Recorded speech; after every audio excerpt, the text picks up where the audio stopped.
Hello everyone, मैं doctor Sadiq Qureshi हूँ, consultant psychiatrist, प्रेरणा hospital Aurangabad. आज मैं आपके सामने आया हूँ। आज 30 मार्च है, जो दुनिया भर में वर्ल्ड बाइपोलर डे बोल के सेलिब्रेट किया जाता है या मनाया जाता है। International society of bipolar disorder, इन्होंने 30 मार्च को डिक्लेयर किया है ऑल ओवर द वर्ल्ड कि वर्ल्ड बाइपोलर डे। तो आज हम ये समझेंगे कि ये दिन क्यों मनाया जाता है और बाइपोलर डिसऑर्डर जो कि साइकियाट्रिक इलनेसेस या जहनी बीमारियों में एक मेजर बीमारी है, उसके बारे में हम थोड़ी सी मालूमात लेंगे। तो 30 मार्च बाइपोलर डे इसलिए माना जाता है कि इस दिन एक पेंटर थे जिनका नाम था विंसेंट वैन गॉग। उनकी डेथ एनिवर्सरी, उनकी मौत का दिन ये है, इसलिए मनाया जाता है। तो ये जो पेंटर थे, इनकी डेथ सुसाइड से हुई थी और बताया जाता है कि ये बाइपोलर डिसऑर्डर से इनको बाइपोलर डिसऑर्डर था। इसी वजह से इनकी डेथ एनिवर्सरी पे वर्ल्ड बाइपोलर डे मनाया जाता है। जैसे कि बीमारी का नाम ही है बाइपोलर डिसऑर्डर, मतलब इसमें दो पोल, बाय मतलब दो, पोल मतलब दो अलग अलग चीजें जो कि अलग अलग है, बिल्कुल ही अपोजिट है। तो जैसा कि बाइपोलर डिसऑर्डर के अंदर दो पोल्स होते हैं। एक पोल होता है जिसको हम मेनिया का पोल बोलते हैं और दूसरा जो होता है वो डिप्रेशन का। तो या तो पेशेंट मेनिया में रहेगा या तो पेशेंट बाइपोलर में डिप्रेशन में रहेगा। ये दोनों जब मिलके आते हैं तो हम इसे बाइपोलर डिसऑर्डर ऐसा कहा जाता है। तो ये जो पेंटर थे तो उनको भी मूड स्विंग्स बहुत होते थे। कभी कभी वो मेनिया में रहते थे तो उनकी पेंटिंग बहुत कलरफुल और बहुत उसके अंदर जो है अलग अलग किस्म के खुशी के रंग दिखाते थे, और जो वो डिप्रेशन में रहते थे तो बिल्कुल ही गमगीन पेंटिंग्स बनाते थे और उसमें बिल्कुल ब्लैक एंड वाइट पेंटिंग्स बनाते थे। तो इसी तरह से एक पेशेंट का भी जिंदगी इसी तरह से रंग बदलती है। ये रंग बदलने वाला डिसऑर्डर है। इसके अंदर एक जगह पे पेशेंट बहुत खुश हो रहेगा, बहुत बातें करेगा, बहुत कॉन्फिडेंट रहेगा, और उसका अपोजिट कभी कभी अपोजिट में चले जाएगा जिसके अंदर की बहुत गमगीन रहेगा, उदास रहेगा, मायूस रहेगा।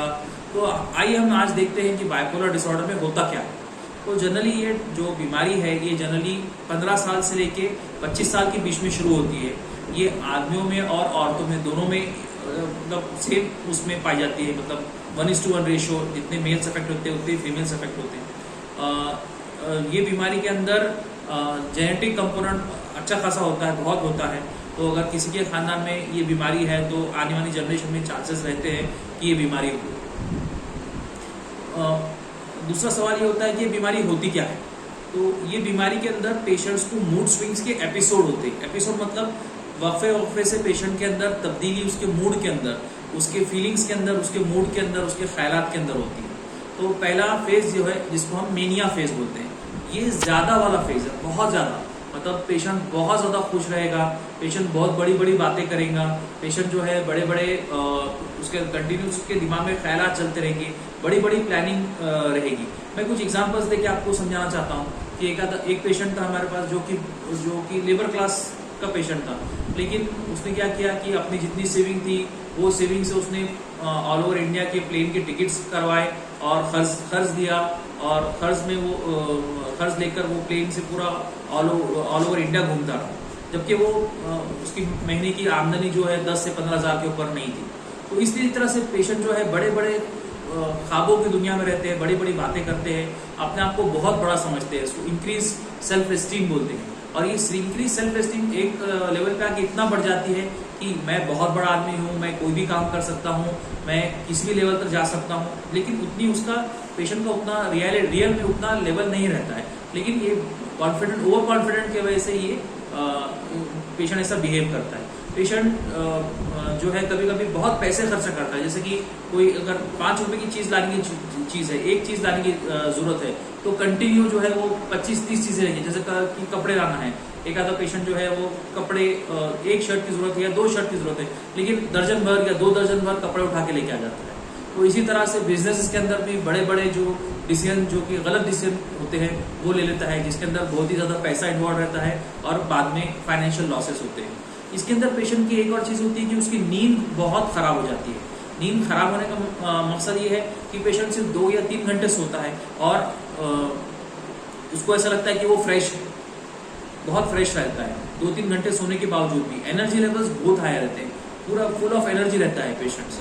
तो ये सब सिम्टम्स जो है मेनिया के फेज में पेशेंट को आते हैं। तो इस फेज में पेशेंट के रिश्तेदार को समझ में आता है कि यार ये तो ऐसा नहीं था, इसके अंदर कुछ बदलाव आया, ये बात ज़्यादा कर रहा है। कोई पेशेंट जो है वो ओवर रिलीजियस हो जाते हैं। ओवर रिलीजियस मतलब कि बहुत ज़्यादा रिलीजन की तरफ, हर चीज़ में मजहब की बात करना, बड़ी बड़ी बातें करना, खुदा ने स्पेशल पावर दिया है ऐसी बात करना, खुदा ने स्पेशल मेरे पे कृपा की है, या देव ने मेरे पे कृपा की है, मैं बहुत स्पेशल आदमी हूँ, इस तरह की बातें करना, या बहुत बात करना। बहुत बात मतलब कि अनजान आदमी से जाके भी बात करना, अपने घर की बातें उनसे डिस्कस करना शुरू कर देना। तो over talkative, over familiar, over religious, ये मेनिया के अंदर पेशेंट होते हैं। तो ये हो गया मेनिया का पूर्ण, ये मेनिया का फेज हो गया। कभी कभी क्या होता है कि पेशेंट डिप्रेशन के शिकार बन जाता है, डिप्रेशन के एपिसोड में चले जाता है।